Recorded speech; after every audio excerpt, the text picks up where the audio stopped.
دوسری چیز عوام میں یہ بہت غلط ہے کہ امام صاحب کو نیچا دیکھنا پسند کرتے ہیں. امام صاحب کے پاس اگر آئی فون آ گیا، امام صاحب کے پاس اگر الٹرا آ گیا تو پھر 4 آدمیوں میں جا کے بولا امام صاحب الٹرا لے آئے، امام صاحب وہ آئی فون لے آئے، صاحب امام صاحب کار لے آئے، اور 4 آدمیوں میں بات کر رہا ہے ذلیل انسان.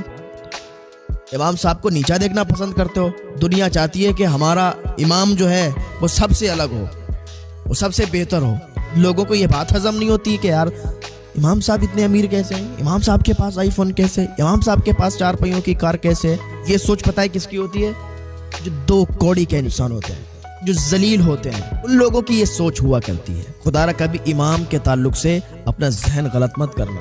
اور بہت سے لوگ سوچتے ہیں یار امام صاحب اگر غریب ہوں گے تبھی بہتر ہے، امام صاحب کو دبا کے رکھیں گے. تمہارے باپ کے نوکر ہیں امام صاحب جو تم سے دب کے رہیں گے؟ اب تمہاری اوقات کیا ہے، تمہاری وسعت اور حیثیت کیا ہے کہ تم امام صاحب سے اونچی زبان میں بات کرو؟ ان کا رتبہ ہی الگ ہے بھائی، ان کا مرتبہ ہی الگ ہے. کوئی امام سے اونچی زبان میں بات نہیں کر سکتا، اور جو اونچی زبان میں امام سے بات کرتا ہے تو 2 کوڑی کا ذلیل انسان ہوتا ہے. سمجھ رہے ہیں؟ تو کبھی بھی اپنی زبان کو ناپاک مت کرنا، کبھی بھی اپنی زبان کو امام کے تعلق سے گندا استعمال مت کرنا. جب بھی بولنا تو امام صاحب کی تعریف میں بولنا. اگر امام صاحب غلط ہیں، اگر امام صاحب صحیح نہیں ہیں تو امام صاحب کے منہ پہ جا کے ان کے سامنے کہنا کہ آپ کی یہ بات اچھی نہیں لگی امام صاحب، آپ کی یہ بات غلط ہے. تو ان کو بھی لگے گا ہاں یہ بندہ صحیح ہے، آ کے اس نے مجھ سے بولا تو کہا تو یہ اچھی باتیں ہیں، ان کو تھوڑا دیکھا کریں. تو بس یہ ہے کہ نیک عمل کرتے رہیں. اور میں نے بات